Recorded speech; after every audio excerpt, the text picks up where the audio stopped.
Civil services with Nilesh channel आपका स्वागत करता है। हम एक सोशियोलॉजी का मेंटरशिप बैच लॉन्च करने जा रहे हैं 21 फरवरी 2026 को।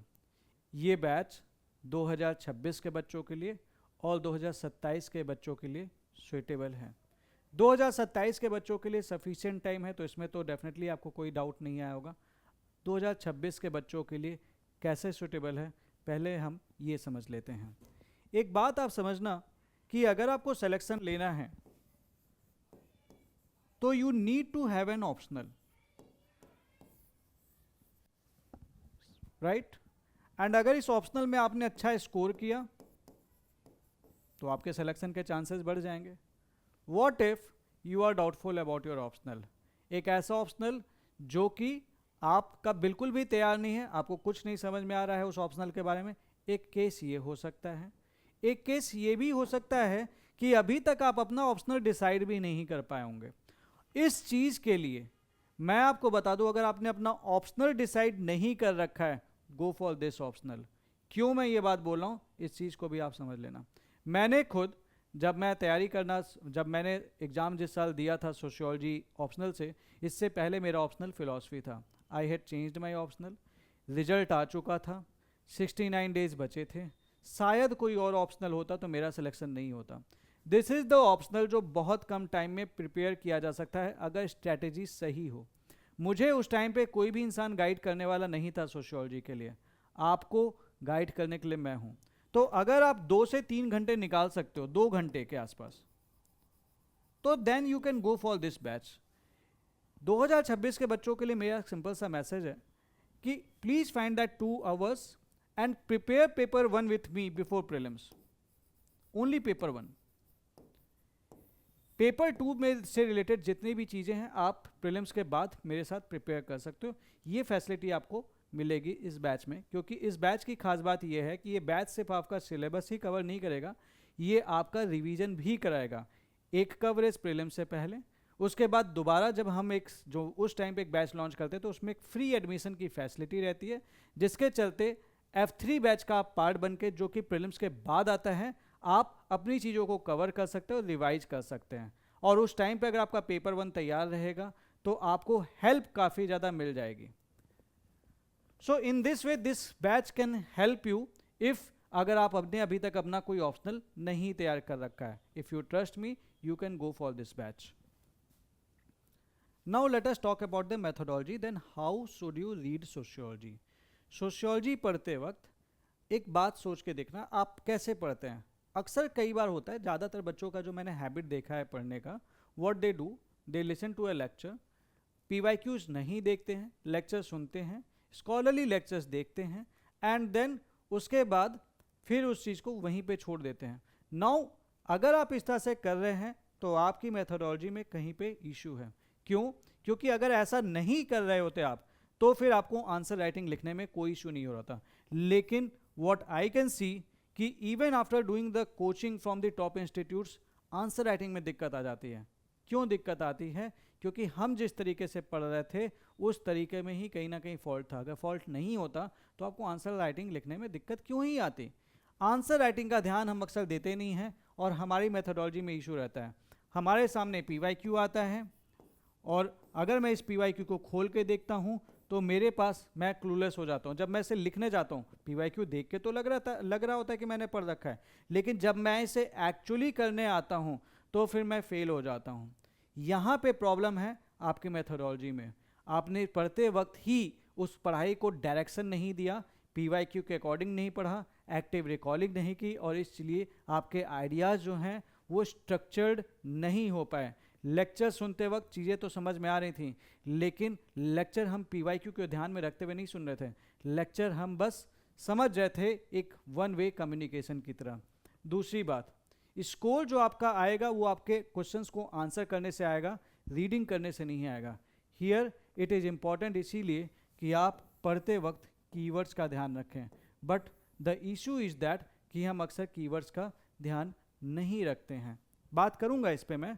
एंड तीसरा, फिर अगर ये सही मेथोडोलॉजी नहीं है तो फिर कौन सी मेथोडोलॉजी है, इस चीज़ को समझना। उस चीज़ के लिए मैं आपको पहले कुछ दिखाता हूँ। देन सवाल ये आ जाता है कि what should be the right methodology for reading sociology. उसके लिए मैंने आपके सामने 2015 से 25 के एक एनालिसिस कर रखी है। इस एनालिसिस में मैं पहले एक बार मॉडर्निटी का टॉपिक देखता हूँ, पढ़ने की मेथोडोलॉजी के बारे में बात कर रहा हूँ। अक्सर क्या होता है कि जैसे हम लेक्चर्स देख रहे हैं, हम लेक्चर्स देखते चले गए, but before going through the lectures आपका जो सही तरीका है वो ये होना चाहिए कि पहले तो आप इस टॉपिक का नाम देख लें, modernity and social changes in Europe and emergence of sociology. इसी टाइम पे मेरे दिमाग में कुछ सवाल आ जाने चाहिए कि what is modernity,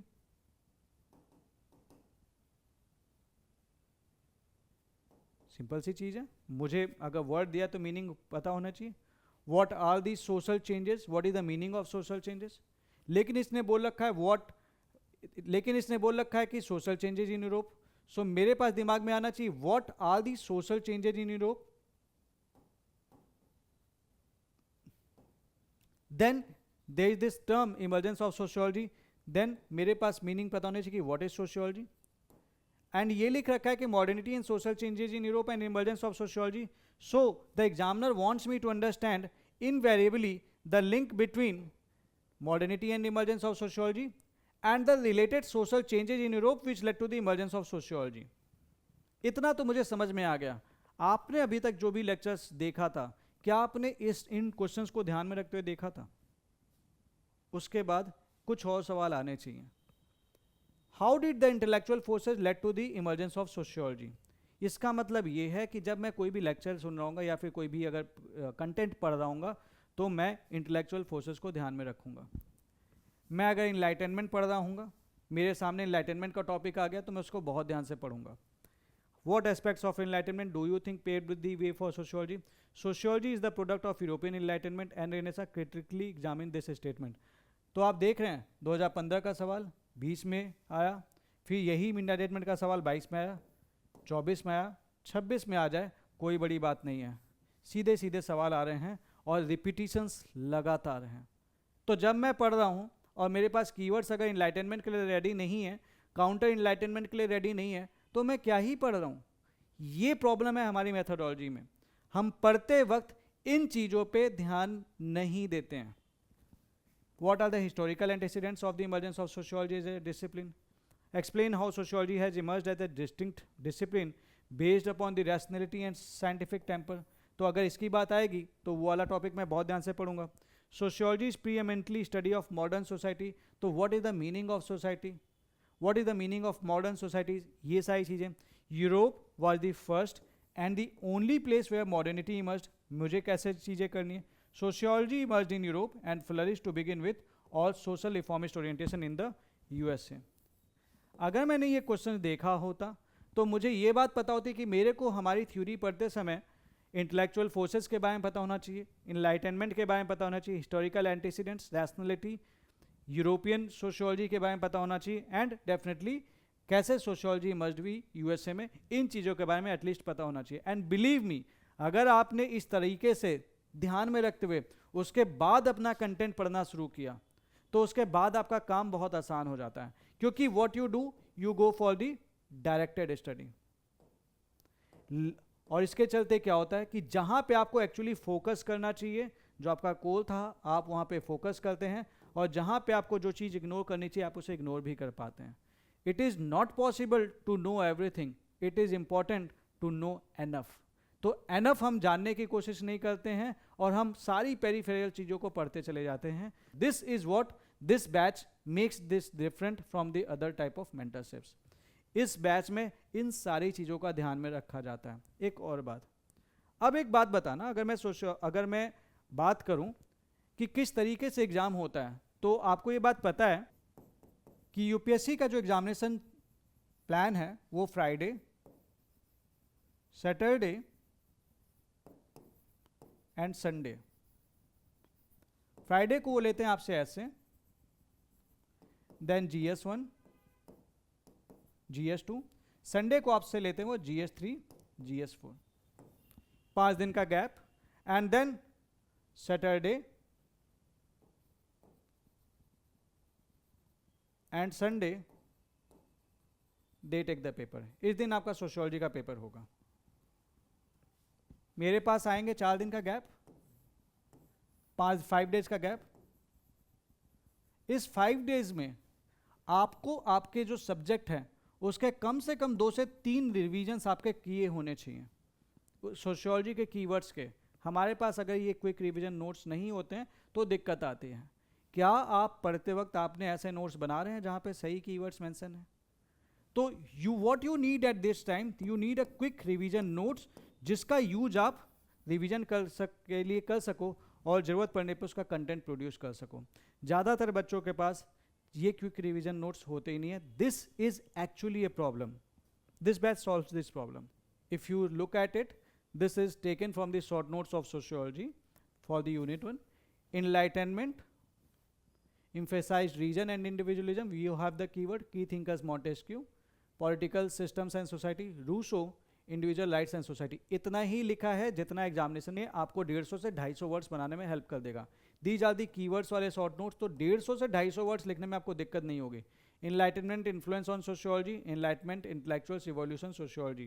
Then like thinkers challenging norms, catalyst for social change, discipline born from these changes, counter enlightenment focus on society as a unit of analysis, balancing progress and tradition in modernity, faith in progress, rational thought, spirit of inquiry, enlightenment ideals, emphasis on tradition, divine order, fear of disorganization, conservative reaction. Irving Jetlin, early sociology developed as a reaction to enlightenment. T.B. Baltimore, key intellectual streams, political philosophy, philosophy of history, organic evolution, French Revolution, survey methods. Darwin theory of organic evolution, sociology evolves like organism, linear evolutionary perspective, Auguste Comte coined sociology in 1839, emphasized positivism and the science of society. तो इस तरीके से हमने इसके keywords वाले short notes बना रखे हैं जो आपको उतना रिवाइज करने में हेल्प करेंगे जितनी की रिक्वायरमेंट है। तो ये आप मल्टीपल टाइम्स रिवाइज कर पाओगे। इस तरीके से हम आपको शॉर्ट नोट्स प्रोवाइड करते हैं इस बैच में ताकि आपके कीवर्ड वाली समस्या खत्म हो जाए। अब आप सोच के देखो, लास्ट टाइम पे आपके पास अगर आपके क्विक रिवीजन नोट्स अच्छे वाले रेडी हैं तो उस टाइम पे आपको इधर उधर भटकना नहीं पड़ेगा। You can rely on these notes and then you can do better in sociology. अब आते हैं इस बैच के एक्चुअल फीचर्स के ऊपर। So this is S23 batch starting from 21 February and you will be preparing sociology under me. अच्छा, sociology के साथ खास बात यह है कि this has always been such a subject जिसने कभी धोखा नहीं दिया है। वी कैन सी द पबैड का बहुत बुरा हाल हुआ था एक टाइम पे 2013-14 के आसपास, बच्चे भाग रहे थे पबैड से क्योंकि उनके मार्क्स बहुत बुरे आ रहे थे। लेकिन सोशियोलॉजी में इन जनरल हमेशा अच्छे मार्क्स आए हैं। ये बैच ने हमेशा कंसिस्टेंटली परफॉर्म किया है। इट डजंट मीन कि पबैड एक खराब ऑप्शनल है, it is just that they had started giving those type of questions ना, क्योंकि पहले ज़्यादातर बच्चे पबैड लेने लगे थे तो यूपीएससी ने उसका पेपर का स्तर ऐसा कर दिया कि बच्चे आंसर ही नहीं कर पा रहे थे। So that was once a stage, ठीक है।